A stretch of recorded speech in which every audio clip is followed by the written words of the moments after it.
আমি মাথা নিচু করে দাঁড়িয়ে চাচিকে জিজ্ঞাসা করলাম, কোনো জিনিসটা খুঁজে পাচ্ছেন না? তিনি হালকা হাসি দিয়ে একদিকে ইঙ্গিত করলেন। মনের মধ্যে এক অস্বস্তির অনুভূতি খেলা করতে লাগল, যেন মুহূর্তেই সবকিছু পাল্টে গেছে। আমি পরিস্থিতি থেকে সরে যাওয়ার চেষ্টা করলাম, কিন্তু তিনি হঠাৎ আমার হাত ধরে বললেন, প্রয়োজনের অতিরিক্ত ভদ্র হবার দরকার নেই। যা বলছি সেটাই শোনো। তার কথায় মনের ভিতরে এক অদ্ভুত টান অনুভব করলাম। নিজেকে স্থির রাখা তখন কঠিন হয়ে পড়েছিল। চাচি দ্রুত আমার কাছে এসে দাঁড়ালেন। তারপর চাচি, বন্ধুরা, আজকের গল্পটা অনেক বেশি স্পেশাল। আশা করছি তোমাদের অনেক ভালো লাগবে। আর প্রতিদিন এমন গল্প শুনতে চাইলে ভিডিওটি লাইক, শেয়ার এবং চ্যানেলটি সাবস্ক্রাইব করো প্লিজ। আমি বাইরে সোফায় বসে টিভি দেখছিলাম। প্রায় 25 দিন হলো চাচার বাড়িতে আছি। চাচা বেশিরভাগ সময় বিদেশে থাকেন, তাই তাদের অনুপস্থিতিতে আমি প্রায়ই তাদের বাড়িতে থাকি। তবে এবার চাচা আমাকে একটু অন্যরকম কথা বললেন। তার চোখে অপারেশন হয়েছে এবং ডাক্তার বলেছিলেন যে আগামী 1 মাস তার চোখে ব্যান্ডেজ থাকবে। এই সময়টায় তিনি চাচ্ছিলেন আমি যেন তার পাশে থেকে তাকে সাহায্য করি, কারণ তিনি কিছুই দেখতে পারছিলেন না এবং তার স্ত্রীও এখনো ছোট। এজন্যই তিনি আমার সাহায্য চেয়েছিলেন। তবে আমি জানতাম না যে এই সাহায্য আমার জন্য কতটা কঠিন হতে চলেছে। একদিন হঠাৎ ফোন বেজে উঠল। দেখি চাচার কল। চাচা জানালেন তিনি বাড়ির দরজার বাইরে দাঁড়িয়ে আছেন। আমি দ্রুত গিয়ে দেখি চাচা তার 22 বছরের স্ত্রীর সাথে দাঁড়িয়ে আছেন। এই প্রথমবার চাচির সাথে আমার দেখা হলো, কারণ এর আগে চাচা যখনই ফিরতেন আমি এখানে উপস্থিত থাকতাম না। চাচিকে দেখে কিছুক্ষণ থমকে গেলাম। তার সৌন্দর্য দেখে মনে হলো এমন মেয়ের মতো রূপসী আমি আগে কখনো দেখিনি।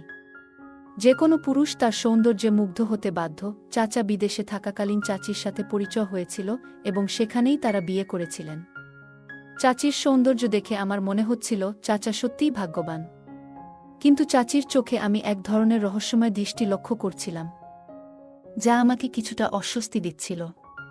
চাচা আমাকে ডাকছিলেন, কিন্তু আমার চোখ চাচির দিকেই ছিল। আমি দ্রুত চাচার প্রশ্নের উত্তর দিয়ে তাদের ঘরে নিয়ে গেলাম। ঘরে ঢোকার সময় হঠাৎ আমার কাঁধে কারো হাতের স্পর্শ অনুভব করলাম।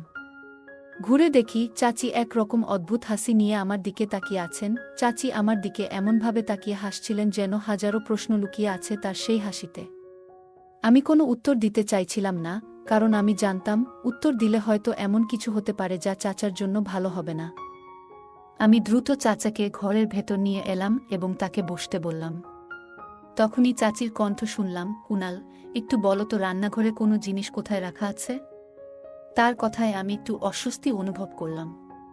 তার প্রথম দেখাতেই মনে হয়েছিল যে তিনি সঠিক চরিত্রের কেউ নন, তবে আমিও জানতাম বাড়ির সম্মানের ব্যাপার রয়েছে। আমি চাই না আমার জন্য এমন কাউকে এই সম্মান নষ্ট হতে দেব। তাই নিজেকে সামলিয়ে যতদূর সম্ভব তার থেকে দূরে থাকার চেষ্টা করছিলাম। কিন্তু যতবার দূরে যেতে চাইতাম তিনি ততবার আমার কাছে আসার চেষ্টা করছিলেন। চাচা তখন বললেন, যাও, তোমার চাচিকে রান্নাঘরের বিষয়টা বুঝিয়ে দাও। নিরুপায় হয়ে উঠে দাঁড়ালাম এবং রান্নাঘরের দিকে এগোলাম। দরজার কাছে পৌঁছে দেখি চাচি যেন অন্য এক রকমভাবে তাকিয়ে আছেন, যা আমাকে কাঁপিয়ে তুলেছিল। এই পরিস্থিতি আমাকে নিঃসন্দেহে অস্বস্তিতে ফেলে দিয়েছিল। আমি সামনে থাকা দৃশ্য থেকে চোখ সরাতে চাচ্ছিলাম, কিন্তু কিছুতেই তা সম্ভব হচ্ছিল না। আমার 22 বছর বয়সী চাচি আমার দিকে তাকিয়ে মৃদু হাসছিলেন, আর এতে আমার হৃদয় দ্রুত স্পন্দিত হচ্ছিল। হঠাৎ তার কণ্ঠ শুনতে পেলাম, আরে কুনাল, ওখানে কেন দাঁড়িয়ে আছো? এখানে এসে দেখাও তো রান্নাঘরের জিনিসপত্র কোথায় আছে। চাচির কথা বলার ভঙ্গি এমন ছিল যেন সেটি একদম স্বাভাবিক। কিন্তু আমার জন্য এই মুহূর্তটা ছিল ভীষণ অস্বস্তিকর। আমি চোখ নামিয়ে নিলাম, কারণ জানতাম বেশি সময় তাকিয়ে থাকলে নিজের উপর নিয়ন্ত্রণ হারাতে পারি, যা কোনোভাবেই চাইনি। আমি যখন তার কাছাকাছি দাঁড়ালাম, তখন হঠাৎ তিনি আমার কাঁধে হাত রাখলেন। মনে হলো শরীরে যেন বিদ্যুৎ খেলে গেল, আর আমি তাড়াতাড়ি পিছিয়ে দাঁড়ালাম। আমাকে দেখেই তিনি মুচকি হেসে বললেন, বাহ, তুমি তো আসলেই বেশ সৎ।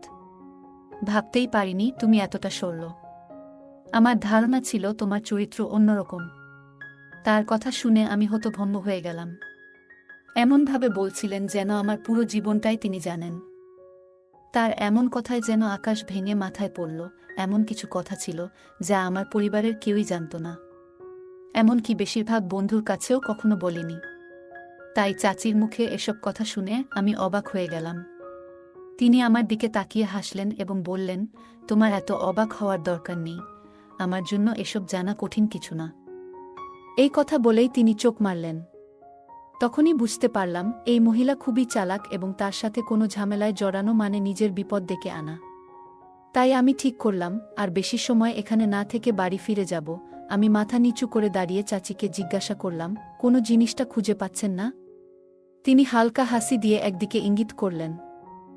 মনের মধ্যে এক অস্বস্তির অনুভূতি খেলা করতে লাগল, যেন মুহূর্তেই সবকিছু পাল্টে গেছে। আমি পরিস্থিতি থেকে সরে যাওয়ার চেষ্টা করলাম, কিন্তু তিনি হঠাৎ আমার হাত ধরে বললেন, প্রয়োজনের অতিরিক্ত ভদ্র হবার দরকার নেই। যা বলছি সেটাই শোনো। তার কথায় মনের ভিতরে এক অদ্ভুত টান অনুভব করলাম। নিজেকে স্থির রাখা তখন কঠিন হয়ে পড়েছিল। চাচি দ্রুত আমার কাছে এসে দাঁড়ালেন। তাকে আবারও দেখতে গিয়ে মন আবারও অস্থির হয়ে পড়ল। কিন্তু তার দিকে এগোনোর আগেই হঠাৎ কারো পায়ের আওয়াজ পেলাম। চাচা এসে পড়েছিলেন। আমি তাড়াতাড়ি সরে দাঁড়ালাম। আমাকে দেখে চাচি মুখ বাঁকালেন এবং বললেন, ভয় পেও না, তিনি কিছুই দেখতে পাবেন না। তার কথায় কোনো উত্তর না দিয়ে আমি চাচার কাছে গেলাম এবং জিজ্ঞাসা করলাম, আপনার কিছু লাগবে কি? তিনি মাথা নাড়িয়ে বললেন, না, আমার কিছুই লাগবে না।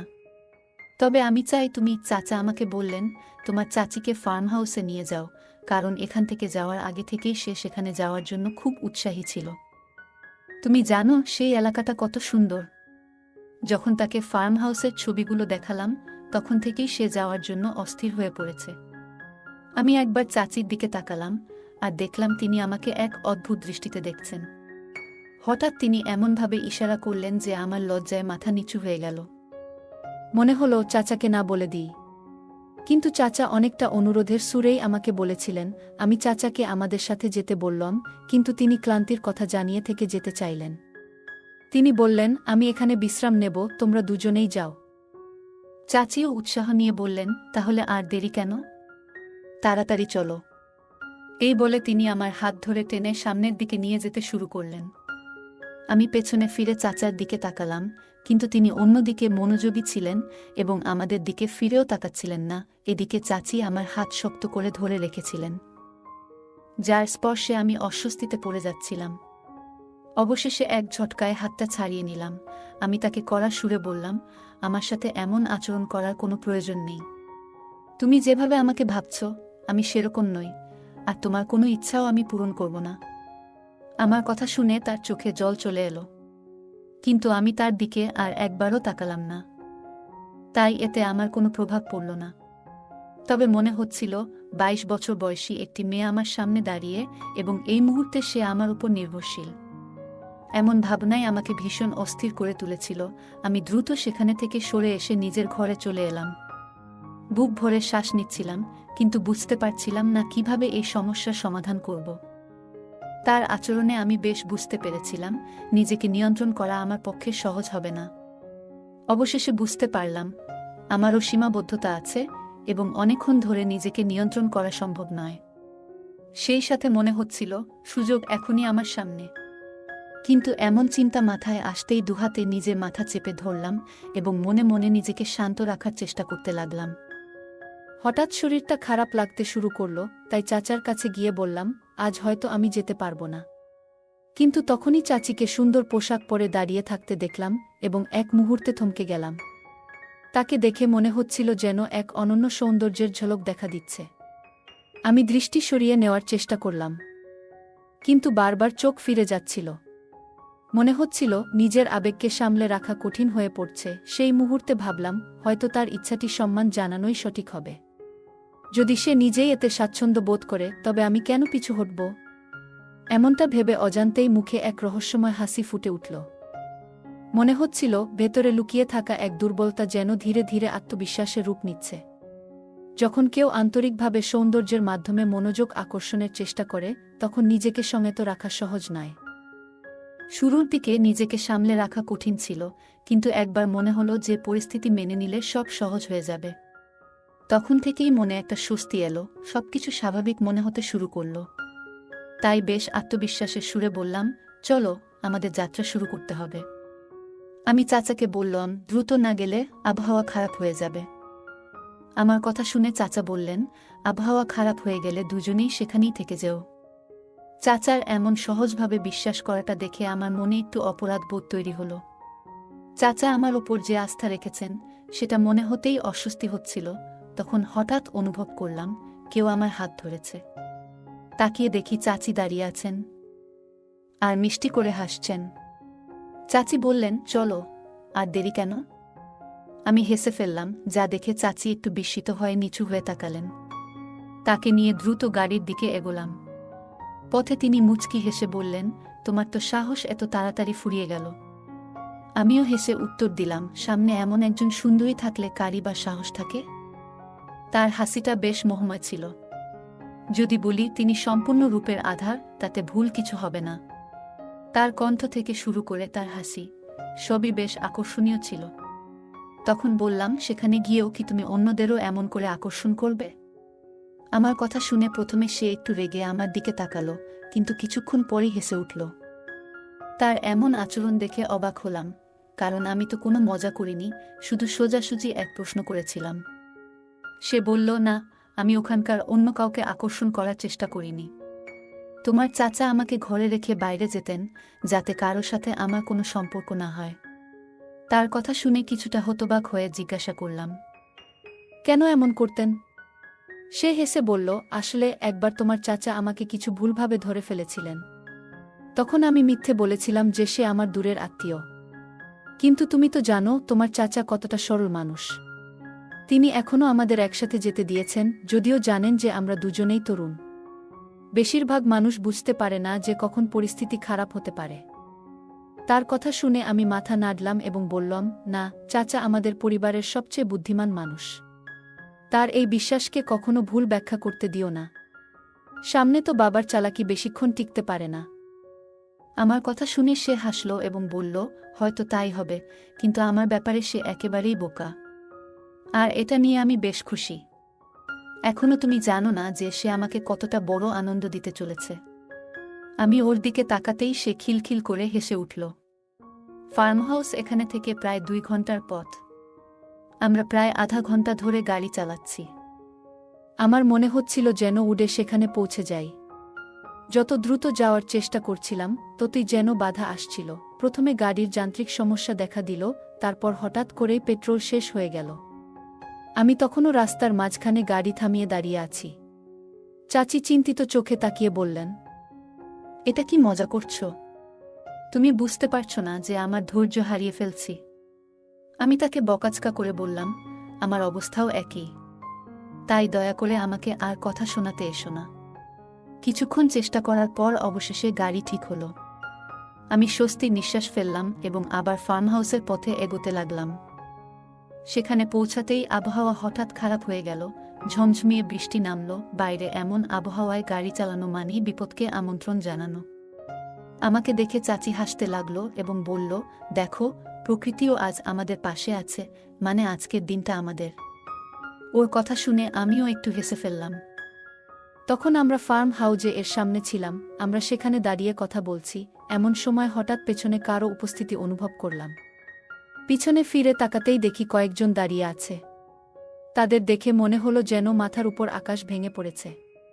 সেখানে আমার চাচার পরিবারের অর্ধেক মানুষ হাজির। আমাদের দাঁড়িয়ে থাকতে দেখে আমার নানি এগিয়ে এলেন এবং হাসিমুখে বললেন, এই যে তোমরা, এত দেরি করে এলে কেন? প্রশ্নটা শুনেই আমি হতবাক হয়ে গেলাম। আমার মনের ভেতর তখন চিন্তার ঝড়। ভাবছিলাম হয়তো কেউ আমাদের আগের কথোপকথন শুনে ফেলেছে। কিন্তু নানির ব্যবহারে তেমন কিছু বোঝা গেল না। তার কথা শুনে মনে হলো না যে তিনি আমাদের আগের কথা শুনেছেন। আমি একবার চাচির দিকে তাকালাম। তার মুখে অস্বস্তির ছাপ স্পষ্ট, যেন প্রচণ্ড বিব্রত। ওর এমন অবস্থা দেখে আমার হাসি পাচ্ছিল, আবার পরিবারের উপর একটু রাগও হচ্ছিল। কারণ এত পরিকল্পনা করেও এখানে এসে সব এলোমেলো হয়ে গেল। চাচির মেজাজ খুব খারাপ ছিল, আর সে যেন ইচ্ছা করে সবার সাথে খারাপ ব্যবহার করছিল। আমি বারবার চোখের ইশারায় শান্ত থাকার সংকেত দিলাম, কিন্তু সে কোনো মনোযোগই দিল না। ওকে দেখে মনে হচ্ছিল যেন তার মাথা ঠিক নেই, প্রচণ্ড রাগে আছে, নানি তাকে দেখে অবাক হয়ে আমাকে বললেন, এই মেয়েটার কি হলো? সবার সাথে এমন করে কেন কথা বলছে? নানির কথা শুনে আমি এক দীর্ঘ নিঃশ্বাস ফেললাম। আমি কি বলতাম তাদের? আমাদের যে পরিকল্পনা ছিল সেটা আপনি সবাই এসে একেবারে বিফল করে দিয়েছেন। আমার মুখে হতাশার ছাপ দেখে নানি বললেন, সত্যি বলো, তোমরা ঠিক কি ভেবে এখানে বসেছিলে? তার কথা শুনে মনে হলো যেন আকাশ আমার মাথার উপর ভেঙে পড়েছে। নানির প্রশ্নে আমি কিছুক্ষণ চুপ থেকে নিজেকে সামলালাম। তারপর বললাম, আসলে আমরা ভাবিনি যে আপনারা সবাই এখানে থাকবেন। নানি হাসি মুখে বললেন, আমরাও তো পরিবার, তোমাদের কাছের মানুষ। তবে কেন ও এত বিরক্ত হচ্ছে? তার কথায় আমি কাঁধ ঝাঁকিয়ে কিছু না বোঝার ভঙ্গি করলাম, আর নানি খুশি মনে আরও কিছু বলতে লাগলেন। আমি তখন চুপচাপ বসে সবার কথাবার্তা শুনছিলাম। হঠাৎ অনুভব করলাম কেউ আমার দিকে তাকিয়ে আছে। আমি বুঝতে পারছিলাম না কে, তবে কিছুক্ষণ পরেই ভুল ভাঙল। দেখলাম চাচি নয়, আমার এক কাজিন আমার দিকে তাকিয়ে আছে। আমাদের চোখাচোখি হতেই সে তাড়াতাড়ি চোখ নামিয়ে নিল, তার মুখে লাজুক হাসির আভা ফুটে উঠল। সবটা দেখে এক মুহূর্তের জন্য আমার বিশ্বাস করতে পারছিলাম না, কারণ ছোটবেলা থেকেই আমি এই কাজিনকে পছন্দ করতাম। তবে কখনো মায়ের কাছে সম্পর্কের বিষয়ে কিছু বলিনি, মনে হতো ওরা ধনী পরিবার থেকে, আর আমাদের মতো সাধারণ পরিবারের সাথে ওদের সম্পর্ক হবে না। কিন্তু ওর আজকের এই তাকানোর ভঙ্গি আর মৃদু হাসি বলে দিচ্ছিল যে সম্ভবত সেও আমাকে পছন্দ করে এবং কাছে টানতে চায়। আমিও হেসে ওর দিকে তাকালাম, ঠিক তখনই মনে হলো কেউ যেন আমায় খোঁচা দিল। তাড়াতাড়ি অন্যদিকে তাকাতেই দেখি চাচি বসে আছেন, রাগে আমার দিকে তাকিয়ে আছেন। চাচির সেই রাগী চেহারা দেখে আমি হাসলাম, তবে সে এতটাই রাগে ছিল যে ওর মুখে হাসিও ফুটছিল না। যাই হোক, সবকিছু এমনিতেই গিয়ে একেবারে এলোমেলো হয়ে গিয়েছিল। একদিকে ভালোই হয়েছে, রাতে চাচি এসে বললেন আমাকে এখনই বাড়ি ফিরে যেতে হবে। আমি একবার বাইরে তাকালাম, তখন আবহাওয়া বেশ খারাপ ছিল। তাকে বললাম, এখন যাওয়া সম্ভব নয়। বাইরে ঝড় বৃষ্টি হচ্ছে, এই আবহাওয়ায় গাড়ি চালানো বিপজ্জনক। ভালো হয় তুমি সকালে যাও। কিন্তু সে একরকম বাচ্চাদের মতো জেদ ধরল। কিছুক্ষণ পর ওকে ওর মতো রেখে আমি দ্রুত নিজের ঘরে ফিরে গেলাম, কারণ এই মুহূর্তে ও যেন আমার উপর জোর করে আধিপত্য করার চেষ্টা করছিল। অথচ আমি কখনোই এমন মানুষ ছিলাম না, যে কোনো মেয়েকে জীবনের ঝামেলা হিসেবে দেখে। সকালে দরজায় টোকা পড়তেই আমার ঘুম ভাঙল। দেখলাম চাচি দাঁড়িয়ে আছে। পরের মুহূর্তে সে ঘরে ঢোকার চেষ্টা করতেই আমি তাকে থামিয়ে বললাম, সাবধান, এখানে কোনো ঝামেলা করার চেষ্টা করো না। সে কয়েক মুহূর্তের জন্য অবাক হয়ে গেল, এবং তার অবাক হওয়াটাই স্বাভাবিক ছিল। কিন্তু রাতে আমি নিজের মনকে বুঝিয়ে নিয়েছিলাম, কারণ আমি জানতাম একজন ভদ্র মেয়ে আমার জন্য অপেক্ষা করছে, যে সত্যিই আমাকে ভালোবাসে। আমি ঠিক করেছিলাম নিজেকে ওর জন্যই সংরক্ষণ করব। আর চাচির মতো লোকের জন্য সবসময় আশেপাশে অনেকেই থাকে, তাই নিজেকে অপ্রয়োজনীয় ঝামেলায় ফেলার চিন্তা থেকে পিছিয়ে এলাম। কারণ আমি জানতাম আজ যদি এমন কিছু করি, তাহলে বাকি জীবন আমার জন্য অনুশোচনার কারণ হয়ে থাকবে। এর থেকে ভালো যে আমি এমন একটি মেয়ের সঙ্গী হই, যার সঙ্গে জীবন কাটিয়ে সুখী থাকব। এক মুহূর্তেই আমি মনস্থির করলাম। চাচি তখনও অবাক হয়ে আমার দিকে তাকিয়েছিল। তার অবাক হওয়াটা সে হাসি মুখে বলল, আমি জানি এই বাড়ির লোকেদের কারণেই তুমি আমার কাছে আসছো না। কিন্তু চিন্তা করো না, যখন আমরা বাড়িতে ফিরব, তখন আর কেউ থাকবে না। তার কথা শুনে আমি চুপচাপ তার মুখের দিকে তাকিয়ে রইলাম, কোনো উত্তর দিলাম না। কিছুক্ষণ পর তাকে নিয়ে বাড়ি ফিরে এলাম। রাতে সে আবারও হালকা পোশাক পরে আমার সামনে এসে হাজির হল, যেন কিছু বলার জন্য প্রস্তুত। আমি তাকে পিছিয়ে দিলাম এবং সে হতভম্ব হয়ে চুপ হয়ে গেল। সেই সময় চাচা ঘরে এসে হাজির। চাচা বুঝতে পারলেন এই মহিলার আসল চেহারা। সবকিছু পরিষ্কার হওয়ার পর চাচা তাকে ছেড়ে দেওয়ার সিদ্ধান্ত নিলেন এবং তাকে বাড়ি থেকে চলে যেতে বললেন, কারণ চাচা এর আগেও অনেকবার চাচির অপকর্ম নিজ হাতে ধরেছিলেন, কিন্তু তাকে ভালো হওয়ার জন্য কিছু সুযোগ দিয়েছিলেন। কিন্তু চাচি আর ভালো হননি, বরং দিনে দিনে আরও খারাপ হয়েছিলেন। আমি মনে মনে ধন্যবাদ দিলাম যে এমন কোনো কাজ করিনি যাতে চাচার কাছে ছোট হয়ে যাই। এই অভিজ্ঞতা থেকে বড় শিক্ষা পেলাম। কিছুদিন পর আমার কাজিনের সাথে সম্পর্কের কথা পাকাপাকি করলাম এবং 1 সপ্তাহের মধ্যেই আমাদের বিয়ে হয়ে গেল। এখন আমি তার সঙ্গে সুখে শান্তিতে জীবন কাটাচ্ছি। গল্পের প্রধান চরিত্র এমন একটি পরিস্থিতির মুখোমুখি হয় যেখানে তার উপর চাপ সৃষ্টি করা হয়, কিন্তু সে নিজেকে সংযত করে সঠিক সিদ্ধান্ত গ্রহণ করে। এর মাধ্যমে বোঝা যায় কঠিন সময়েও আত্মনিয়ন্ত্রণ ধরে রাখা এবং নিজেকে সঠিক পথে পরিচালিত করা গুরুত্বপূর্ণ। নৈতিক স্থিতিশীলতা ও মানসিক শক্তি একজন মানুষের জীবনকে সুন্দর ও সম্মানজনক করে তোলে। গল্পের প্রধান চরিত্র এমন একটি সম্পর্ক বেছে নেয় যা তার জীবনকে শান্তি ও সুখে পূর্ণ করে। সঙ্গীর ক্ষেত্রে সঠিক মানুষকে বেছে নেওয়া জীবনের শান্তি ও আনন্দের মূল কারণ হতে পারে। তাই জীবনের সঙ্গী নির্বাচনে সতর্কতা ও বুদ্ধিমত্তার প্রয়োজন গল্পের চাচির চরিত্র থেকে বোঝা যায়। নেতিবাচক ও অসৎ ব্যক্তিরা নিজেদের সাথে সাথে আশেপাশের মানুষের জীবনেও সমস্যা সৃষ্টি করতে পারে। এমন ব্যক্তিদের থেকে দূরে থাকা এবং নিজের মানসিক শান্তি বজায় রাখা জরুরি। গল্পে চাচার সিদ্ধান্ত ও চরিত্রের শিক্ষা থেকে বোঝা যায় একজন ব্যক্তির জীবনে যে সম্পর্কগুলি স্বাস্থ্যকর ও ইতিবাচক সেগুলো ধরে রাখা দরকার। অন্যদিকে যেসব সম্পর্কের মধ্যে অসৎ চরিত্র, অশান্তি ও অসদাচরণ রয়েছে সেগুলিকে দূরে রাখাই মঙ্গল। গল্পের প্রধান চরিত্র যেভাবে তার নৈতিক আদর্শ বজায় রাখে এবং নিজের জন্য সঠিক সিদ্ধান্ত নেয়, তা থেকে বোঝা যায় জীবনের যে কোনো সিদ্ধান্তে দীর্ঘমেয়াদী সুখকে অগ্রাধিকার দেওয়া উচিত। সাময়িক আবেগে ভুল সিদ্ধান্ত নেওয়ার কারণে ভবিষ্যতে অনুশোচনায় পড়তে হতে পারে। গল্পের চরিত্রটি যেভাবে তার নিজের জন্য অপেক্ষা করা সৎ ও ভালোবাসার মানুষটির জন্য নিজেকে সংরক্ষণ করে, তা থেকে বোঝা যায় জীবনের গুরুত্বপূর্ণ সম্পর্কের প্রতি নিষ্ঠা থাকা আবশ্যক। এটি জীবনের প্রতি এক ধরনের শ্রদ্ধা প্রদর্শন করে। বন্ধুরা, যদি এই গল্পটি ভালো লেগে থাকে তাহলে দয়া করে ভিডিওটি লাইক করুন এবং আমাদের চ্যানেলটি সাবস্ক্রাইব করুন। পাশে থাকা বেল আইকনটি প্রেস করুন যাতে করে আমরা যখনই নতুন ভিডিও আপলোড করি তার নোটিফিকেশন সবার আগে আপনার কাছে পৌঁছে যায়। ধন্যবাদ, দেখা হবে আমাদের পরবর্তী ভিডিওতে।